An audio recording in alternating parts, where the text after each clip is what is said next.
O Senhor esteja convosco. Ele está no... Eis que vos anuncio o Evangelho de Jesus Cristo, segundo Mateus. Glória a vós, Senhor. Naquele tempo, Jesus foi à região de Cesareia de Filipe e ali perguntou aos seus discípulos: Quem dizem os homens ser o Filho do Homem? Eles responderam: Alguns dizem que é João Batista, outros que é Elias, outros ainda que é Jeremias ou algum dos profetas. Então Jesus lhes perguntou: E vós, quem dizeis que eu sou? Simão Pedro respondeu: Tu és o Messias, o Filho do Deus vivo. Respondendo, Jesus lhe disse: Feliz és tu, Simão, filho de Jonas, porque não foi um ser humano que te revelou isso, mas o meu Pai que está no céu. Por isso eu te digo que tu és Pedro, e sobre esta pedra construirei a minha igreja, e o poder do inferno nunca poderá vencê-la. Eu te darei as chaves do reino dos céus. Tudo o que tu ligares na terra será ligado nos céus. Tudo o que tu desligares na terra será desligado nos céus. Palavra da salvação. Hoje a igreja celebra esta solenidade dedicada a estes dois grandes homens chamados colunas da igreja, Pedro e Paulo. É por isso que os ministros ordenados se vestem dessa cor vermelha, que significa o martírio, o sangue derramado.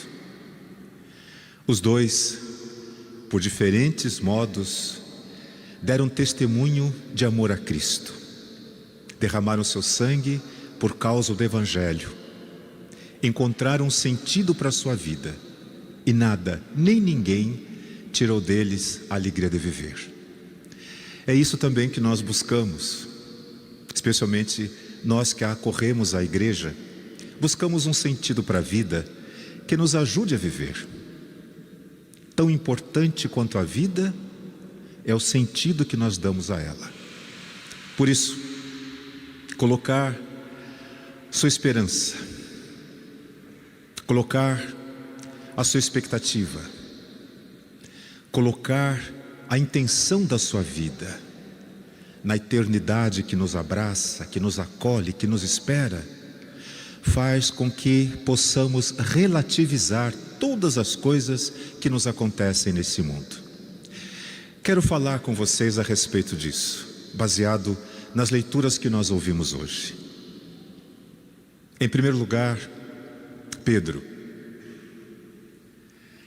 Conhecemos muito bem a sua trajetória. Foi um dos primeiros a serem chamados por Jesus. Inculto, iletrado, rústico, trabalhador braçal, pescador. Ele mesmo vai dizer de si um homem de lábios impuros, boca suja, falava muito palavrão, como é comum nesses ambientes. Mas ainda assim Jesus o escolheu. E aqui há algo que precisamos aprender. Jesus não escolhe somente os capazes, os perfeitos, os bons, mas Ele capacita aqueles a quem Ele escolhe. Por isso, quando somos chamados para uma missão e não nos sentimos à altura, mas o nosso coração nos inquieta, nós devemos ter coragem e confiar, porque Deus tem para nós um plano, e quando Ele chama, Ele capacita. Qual é a nossa atitude? Acreditar, saber que Ele colocará sob os nossos pés o chão que nós não conseguimos ver, para que possamos caminhar.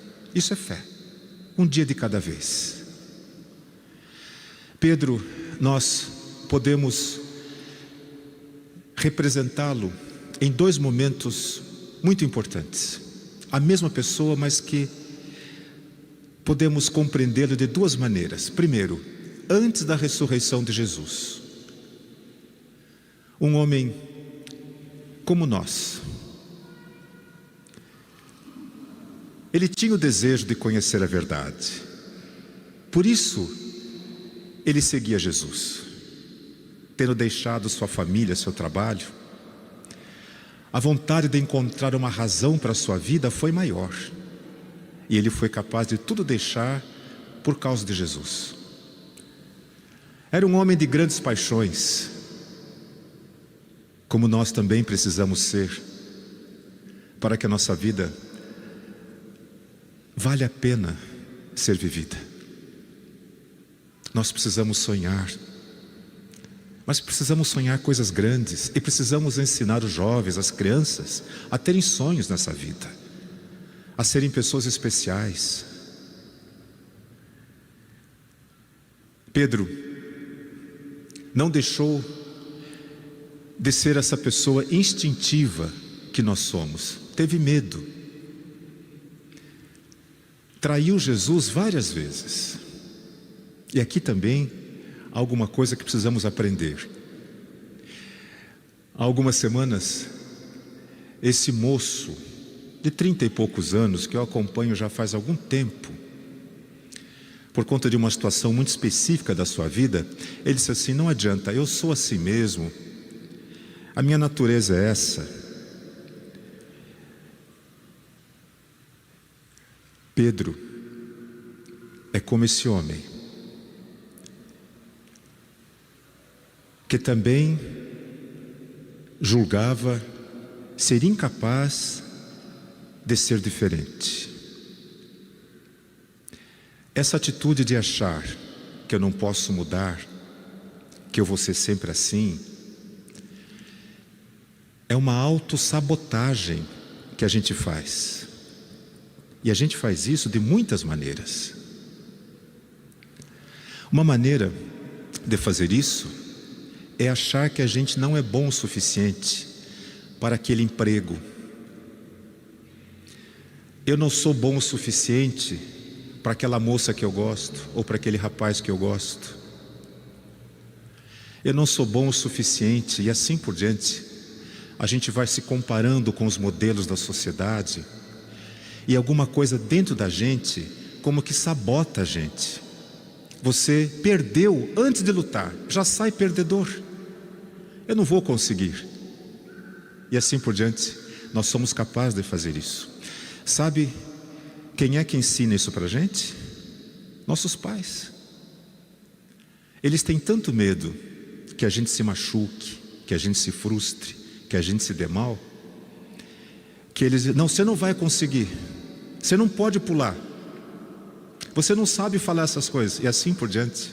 Nós vamos recebendo uma ordem contrária aos nossos sonhos, às nossas aspirações, e a gente vai aprendendo a ter medo. Medo de ser quem a gente é, de fazer aquilo que a gente quer, de tentar. Todos nós temos o direito de errar. Foi Deus que nos deu essa condição. Por isso, o livre-arbítrio significa isso, que ao escolher os nossos próprios caminhos, nós temos direito de errar e de aprender com os nossos erros. Um vício, como é o caso desse moço que eu acompanho, não se instaura na pessoa de uma hora para outra. Um vício começa com um desejo, um prazer, um hábito, até se instalar na pessoa como um vírus, um verme que se alimenta da pessoa. E aí a pessoa diz assim: não, eu não posso mudar, porque ela quer mudar de uma hora para outra. Não muda. Assim como o vício se fez num processo até se estabelecer dentro da pessoa, para você desinstalar esse vírus que te dominou, também precisa de um processo. Depende do quê? De nós, das pessoas que nos amam, das instituições, da religião, depende de acreditar. Eu gostaria de estabelecer um paralelo da primeira leitura com essas coisas que eu estou dizendo, sempre pensando nesse rapaz que diz que não pode mudar porque ele é assim mesmo, não tem jeito, já tentou e não conseguiu. Pedro é esse que errou muitas vezes, foi chamado a atenção duramente por Jesus. Lembram-se de uma oportunidade em que Jesus se irrita tanto com ele que diz assim: fica longe de mim, Satanás. Você não pensa as coisas de Deus, você só pensa as coisas dos homens. Ele era uma pessoa difícil, de cabeça dura, e Jesus se irritou com ele a ponto de chamá-lo de Satanás. Satanás significa aquele que contraria a vontade de Deus. São nomes, não é uma entidade, é um atributo. Satanás é aquele que contraria a vontade de Deus e faz os seus próprios instintos.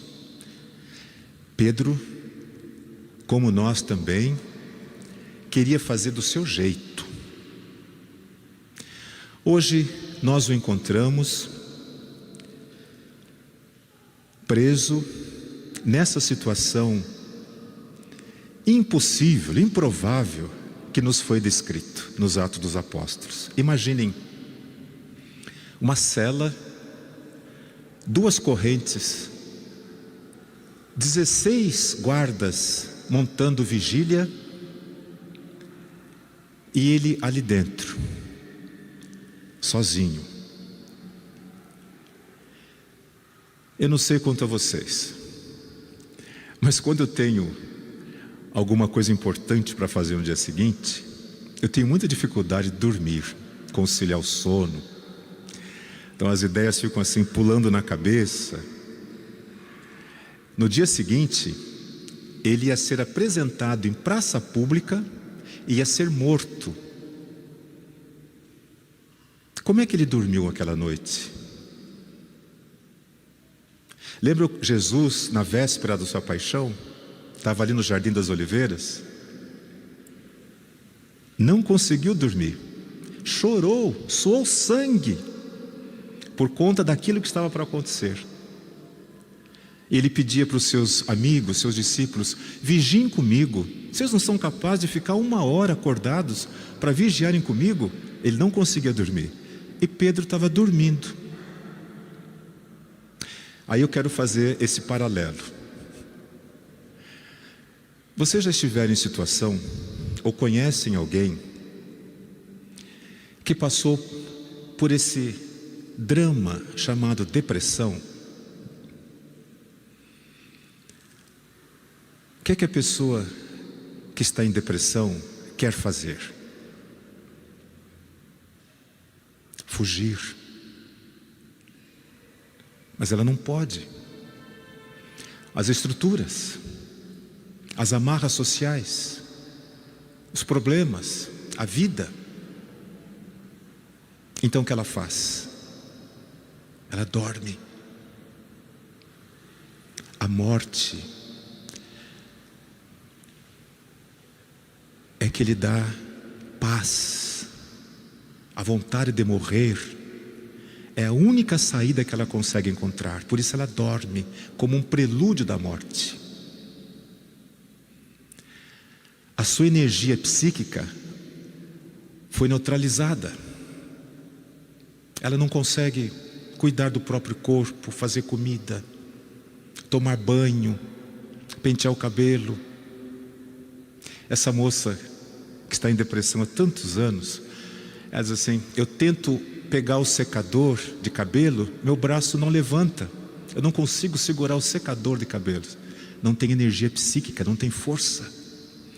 Por isso que é perigoso, quando a pessoa está nesse estado, tomar antidepressivo. Se ela está sem energia psíquica, ela não tem força sequer para se matar. Mas aí ela toma um antidepressivo, liga o motor dentro dela, ela tem força para pular da janela do apartamento, para cortar o pulso. Por isso quem está em depressão precisa de acompanhamento psíquico, precisa revirar até encontrar as causas, a raiz do seu mal.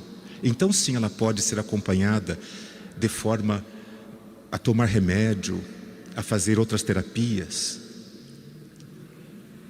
A depressão é a terceira causa de morte no Brasil. Não há estatísticas sérias, mas as pessoas se matam ou morrem por causa de depressão. E daí então eu volto para Pedro. Dormiu. Diante das circunstâncias, o que ele podia fazer? A igreja do lado de fora rezava por ele, sem cessar, diz o texto. De tal maneira que um anjo foi mandado por Deus. A descrição da cena é tão bonita.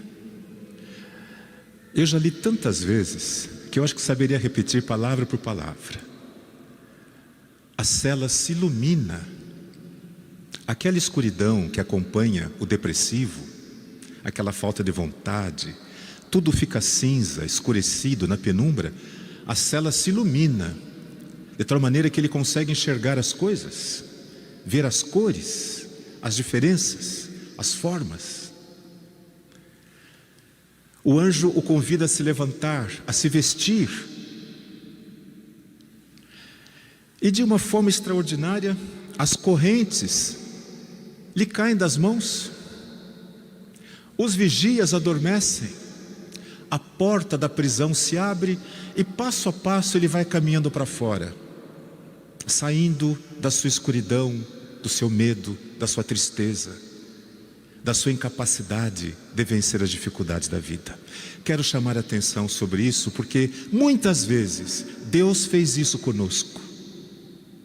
E assim como Pedro, nós também só tomamos consciência disso quando estamos fora do perigo e somos capazes de olhar para trás e ver do que Deus nos tirou. Ele só teve consciência quando ele estava lá fora na rua. Ele olha para trás e diz: olha, estou livre, posso viver. Deus tinha um plano para ele, uma missão. E ele precisava cumprir a missão que Deus tinha para ele, assim como tem uma missão para cada um de nós. E Deus virá ao nosso socorro para nos ajudar a cumprir a missão que Ele nos deu, se nós confiarmos nele, se nós rezarmos. Às vezes nós não conseguimos, mas alguém tem que rezar por nós, alguém tem que pedir por nós, como a igreja que estava lá fora rezando por ele. O Salmo 33 que nós cantamos tão bonito, na última estrofe diz assim: o anjo de Deus vem acampar ao lado daqueles que o temem. E na terceira estrofe, o salmista, Salmo 33, vai dizer: ele tirou a angústia do meu coração, libertou-me a face da vergonha, e por isso eu posso agradecer a Deus. Portanto, os santos passaram por experiências como nós passamos e nos ensinaram que nós podemos ser livres, podemos seguir nosso caminho, podemos fazer aquilo que Deus nos pede o coração, se nós acreditarmos que Ele é o nosso Senhor, Ele é a nossa vida. Gostaria de falar de São Paulo, mas não vou fazer. Vou só dizer, Paulo, diferente de Pedro, que também passou por um processo de conversão muito longo, sofrido, demorado, mas já está no fim da sua missão. Está preso, encarcerado em Roma, já foi condenado à morte. Ele vai ser decapitado no dia seguinte. Aí ele escreve esse testamento, essa carta a Timóteo, que é um padre que ele ordenou numa de suas viagens. E ele diz: estou pronto, eu cumpri a minha missão. Agora só me resta receber a coroa da justiça, a coroa da glória, que me foi reservada a mim e a todos aqueles que confiaram em Deus. Quando a gente tem essa certeza de ter cumprido a missão que Deus nos confiou, todas as outras coisas se tornam relativas. Nem a morte, nem o sofrimento tira de nós a alegria de viver. Então, Jesus, nesse Evangelho, segundo Mateus, pergunta àqueles que lhe são próximos, os seus discípulos: o que dizem as pessoas a meu respeito? E a resposta é, possivelmente, a mesma que seria dada hoje. As pessoas têm de Jesus muitas opiniões, mas não o conhecem, não sabem quem Ele é. E o que me entristece é que hoje, talvez mais do que nunca, as religiões têm apresentado um Jesus deformado, diferente daquele que nós conhecemos na Bíblia. E quando alguém pergunta para elas quem é Jesus, quem é Deus, elas projetam uma imagem de si mesmos, das suas necessidades, dos seus medos, das suas loucuras, das suas fantasias.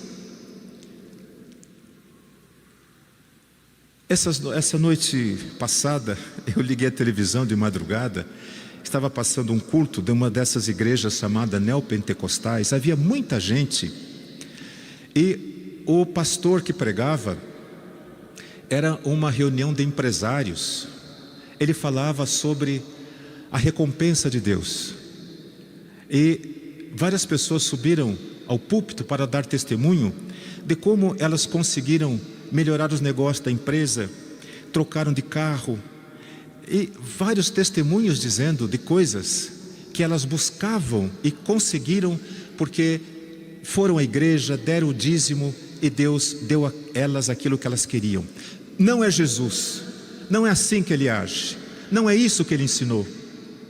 Antes, Ele ensinou a gente a ter coragem de enfrentar a vida, de vencer as dificuldades. Jesus não é esse que vem para satisfazer as nossas ansiedades, as nossas vaidades.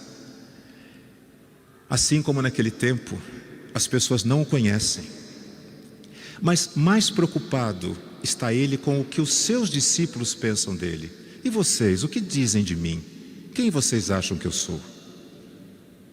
A mesma pergunta, eu tenho certeza, Ele faz para nós hoje, nós que somos tão próximos dele, nós que o queremos conhecer, nós que comemos na sua mesa, nós que bebemos do seu cálice, nós que ouvimos a sua palavra.